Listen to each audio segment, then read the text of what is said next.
The live TV, सच सबसे आगे। नमस्कार, मैं हर्षिता सिंह और आप देख रहे हैं द लाइव टीवी। गोवा में अगले साल होने वाले विधानसभा चुनाव के पहले आया राम और गया राम का जो खेल है वो तेज हो चुका है। मतलब पार्टी छोड़ने का जो सिलसिला है गोवा में वो शुरू हो चुका है। एक पार्टी को छोड़ करके दूसरे पार्टी का दामन थामने का सिलसिला शुरू हो चुका है। और जहां पार्टी छोड़ने की बात हो वहां बीजेपी की बात ना हो, ऐसा तो हो ही नहीं सकता। गोवा में बीजेपी पार्टी में अब कांग्रेस ने चुनाव के पहले सेंध लगाना शुरू कर दिया है। गोवा विधानसभा चुनाव से ठीक पहले सत्ताधारी पार्टी भाजपा को वहां पर तगड़ा झटका लगा। वॉस्को से भाजपा के विधायक हैं कार्लोस अल्मेडा, जिन्होंने आज सत्तारूढ़ बीजेपी को छोड़ दिया है और राज्य चुनाव से पहले गोवा विधानसभा के सदस्य के रूप में वहां विधानसभा से भी इस्तीफा दे दिया है। उन्होंने इसके पीछे पार्टी नेतृत्व के फैसले पर नाखुशी जताई है, ये वजह बताई है। भाजपा विधायक कार्लोस अल्मेडा ने कहा है कि वो राज्य विधानसभा के सदस्य पद से इस्तीफा दे रहे हैं क्योंकि उन्हें दाजी सालकर के नेतृत्व में निर्वाचन क्षेत्र में काम करने के लिए कहा गया था। उनके खिलाफ उन्होंने धोखाधड़ी का मामला जो है वो दर्ज किया था और अगले साल की शुरुआत में राज्य में विधानसभा चुनाव होने वाले हैं। और उसी बीच आप देखिए कि अल्मेडा ने इस तरीके से पार्टी को छोड़ दिया है। अल्मेडा हाल के हफ्तों में पार्टी छोड़ने वाले दूसरे बीजेपी के विधायक हैं जिन्होंने आज पार्टी को अलविदा कह दिया है। और इसी के साथ गोवा में विधानसभा चुनाव से पहले भारतीय जनता पार्टी, जो कि वहां की सत्ताधारी पार्टी है, उसको दूसरा बड़ा झटका लगा है क्योंकि इससे पहले बीजेपी की विधायक अलीना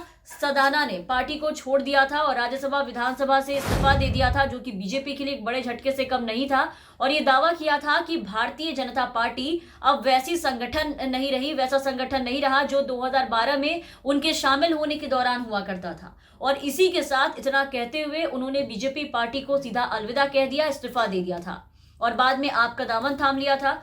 और आज अल्मेडा ने पार्टी छोड़ी है और 150 बीजेपी वर्करों और 7 काउंसलर के साथ सीधे कांग्रेस का दामन थाम लिया है। ये देखिए, इस्तीफा देने के साथ साथ आज कार्लोस अल्मेडा ने अपने सभी 150 वर्करों के साथ, जो कि उनका पुरजोर समर्थन कर रहे थे, उनके साथ, उनके समर्थकों के साथ साथ 7 काउंसलर को लेकर के भी कांग्रेस ज्वाइन कर लिया है। जिसपे दिनेश गुंडू ने ट्वीट करके कहा है कि वो अल्मेडा के इस फैसले से काफी ज्यादा खुश हैं और उससे भी ज्यादा वो इस बात से खुश हैं कि अल्मेडा के समर्थकों ने उनका भरपूर समर्थन किया, कांग्रेस में आने की आस्था जताई और पार्टी को ज्वाइन किया है। तो बीजेपी विधायक के पार्टी छोड़ते ही अब गोवा के मुख्यमंत्री प्रमोद सावंत के नेतृत्व पर सवाल उठने लगे हैं। चारों तरफ से अब मुख्यमंत्री प्रमोद सावंत जो है वो सवालों के घेरे में आ गए हैं। आगामी गोवा विधानसभा चुनाव के पहले इस तरीके से अलीना का और उनके साथ साथ आप में शामिल होना और आज कार्लोस अल्मेडा का कांग्रेस में शामिल होना काफी ज्यादा मायने रखता है। इससे भाजपा खेमे में पूरी तरीके से खलबली मच गई है।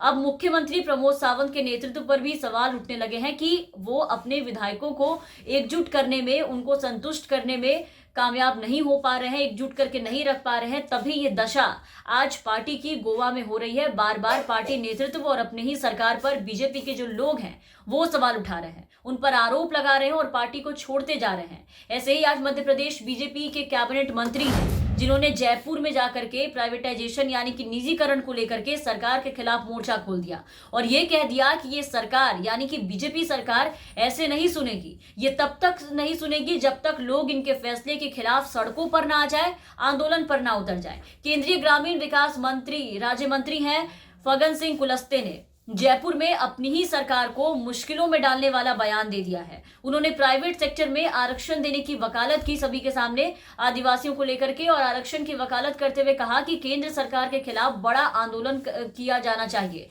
आदिवासी विकास परिषद के राष्ट्रीय सम्मेलन को वो संबोधित कर रहे थे और वहीं पर यह संबोधित करते हुए कुलस्ते ने कहा कि सरकारी कंपनियों का निजीकरण हो रहा है। ऐसे में सरकार को अब जो आरक्षण देते थे पहले, ऐसे में सरकार को प्राइवेट सेक्टर में रिजर्वेशन लागू करना चाहिए क्योंकि सभी चीजें जो है वो धीरे धीरे प्राइवेट होती जा रही हैं। और अगर सरकार ऐसा नहीं करती है तो हमें सरकार के खिलाफ प्राइवेट सेक्टर में आरक्षण लागू करने के लिए आंदोलन में भी खड़ा करना पड़ेगा, बड़ा आंदोलन उठाना पड़ेगा।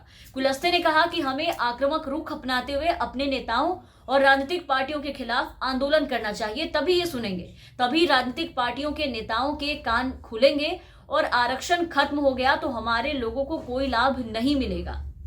इसलिए वक्त रहते हम सबको मिल करके आरक्षण के लिए एक लंबी लड़ाई लड़नी होगी। सरकार के खिलाफ खड़ा होना होगा, उनके खिलाफ आंदोलन करना होगा। कुलस्ते ने यह भी कहा कि आदिवासी चुनाव में अपनी ताकत दिखाएं, जिससे राजनीतिक पार्टियों में ये संदेश जाएगा, सरकार के बीच में ये संदेश जाएगा कि हमारे बिना आपकी सरकार नहीं बनेगी। उन्होंने कहा है कि आदिवासी एमपी एमएलए सामूहिक रूप से एकजुट होकर के अपनी ताकत दिखाएं। ये बात मुख्यमंत्री के जहन में भी रहना चाहिए, तभी जाकर के आदिवासियों की जो समस्या है वो सदन में पहुंच पाएगी और वहां से हमें इसका लाभ मिलेगा, हमारी मांगे जो है वो पूरी होंगी, उसका समाधान हो पाएगा।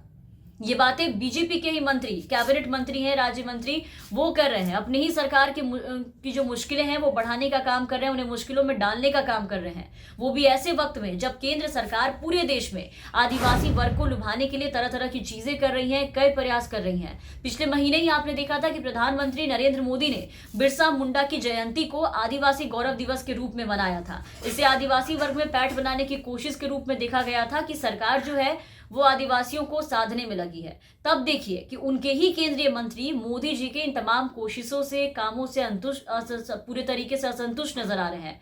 ऐसे ऐसे बयान देकर के वो अपनी ही सरकार के खिलाफ मोर्चा खोलने की बात कर रहे हैं, उन्हें मुश्किलों में डालने का काम कर रहे हैं, लोगों को उकसा रहे हैं कि उनके खिलाफ आंदोलन करें, चुनाव में अपनी ही सरकार को गिराने की बात कर रहे हैं। इन्हीं सबसे अब सवाल ये उठने लगे हैं कि क्या बीजेपी अपने लोगों को एकजुट करके रखने में कामयाब नहीं हो पा रही है?